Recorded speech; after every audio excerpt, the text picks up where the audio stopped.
Ce n'est pas encore le brouhaha d'un jour de rentrée, mais déjà 36 enfants occupent depuis lundi le collège d'Ornans. Tous rentreront en 6e et pour eux il s'agit de s'habituer à ce nouvel environnement plus grand et au fonctionnement différent de l'école primaire. Ils avaient un instituteur, ils auront désormais une dizaine de professeurs, un conseiller principal d'éducation, des surveillants et une principale. Nous les préparons à arriver sereinement au collège lundi, ne pas avoir une boule au ventre. Avoir déjà pris de bonnes habitudes de sommeil toute la semaine, connaître déjà un certain nombre de personnes. Et ils connaissent des enfants d'autres écoles, puisqu'ils viennent de 8 écoles. Pas de cours au programme, mais 3 groupes avec prise de parole, mise en situation et jeu de rôle.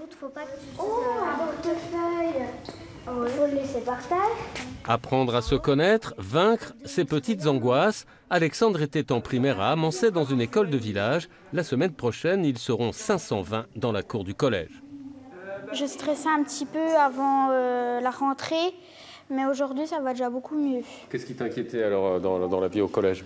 De me perdre un peu dans les couloirs ou de se faire embêter, des choses comme ça.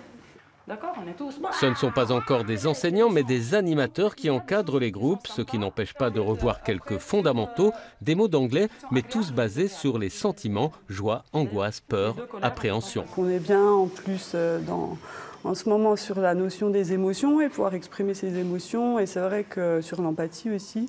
Donc c'est vrai qu'on travaille beaucoup là-dessus, en tout cas pour ceux qui ont des craintes vis-à-vis de se faire embêter par les plus grands, etc. D'avoir des solutions pour pouvoir au mieux le gérer. Everybody feels the same. Tous contents, vivent la rentrée donc, dans 4 jours pour ces néo-collégiens. Oui. Agréable. Est-ce que ça peut être désagréable aussi?